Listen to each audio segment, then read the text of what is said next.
Caption আর ভিডিওর শুরুটা দেখে তো বুঝেই গিয়েছে যে আজকে কোথায় গিয়েছিলাম। তো হ্যাঁ, হ্যালো এভরিওয়ান, আজকে চলে এসেছি নতুন একটা ভিডিও নিয়ে। ঠিকই ধরেছে, চলে গিয়েছিলাম দুষ্টুর শাড়ির দোকানে। তোমরা প্রত্যেকেই জানো যে দুষ্টুর নতুন শাড়ির দোকান ওপেনিং হয়েছে। তো ওপেন হয়েছে তো অনেক দিন হয়ে গেছে। তো আমার যাওয়া করে বেসিক্যালি মেয়ের এক্সাম ছিল, যেই কারণে যাওয়াটা আর হয়নি।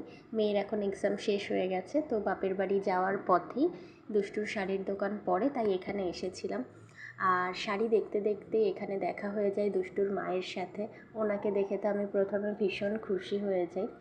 তো আমি ওনার সাথে দুটো কথা বলি। উনি এতটাই ভালো, এতটাই পোলাইটলি আর ভীষণ ভালোবেসে আমার সাথে কথা বলেছে। আমার তো ভীষণ ভালো লাগছিল। আর আমি তো ওনাকে দেখতে পেয়ে ভীষণ খুশি হয়ে গিয়েছিলাম। ভিডিওতে তোমরা আমার হাসি দেখলে সেটা এমনিই বুঝতে পারবে। তো ওনাকে ওনার ছেলে বাইরে থেকে এসে ডাক দিল বলে উনি আবার চলে গিয়েছিল। দেন আমার সাথে পুরো কথা কমপ্লিট হয়নি বলে উনি আবার রিটার্ন হয়ে এসেছে। সত্যি উনি ভীষণ সুন্দর করে কথা বলছিলেন, ভীষণ ভালো উনি। আমি কি বলবো, ভীষণ ভালো মানুষ উনি।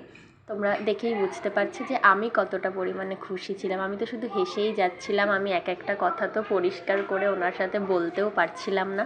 আমি এতটা খুশি হয়ে গিয়েছিলাম ওনাকে দেখে।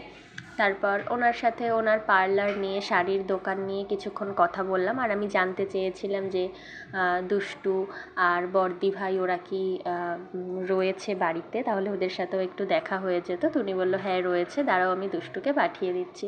এই বলে উনি দুষ্টুকে পাঠিয়ে দিয়েছিল। তো সত্যি কথা বলতে দুষ্টুর মায়ের ব্যবহার, মানে শাশুড়ি মায়ের ব্যবহার ভীষণ ভালো। দুষ্টুও অবভিয়াসলি ভালো। আজকের ভিডিওটা এখানেই শেষ করলাম। আর তোমরা যদি জানতে চাও যে দুষ্টুর শাড়ির দোকান কোথায়, তাহলে আমাকে কমেন্ট করো, আমি অন্য একটা ভিডিওতে অবভিয়াসলি বলে দেবো। ওকে, বাই বাই।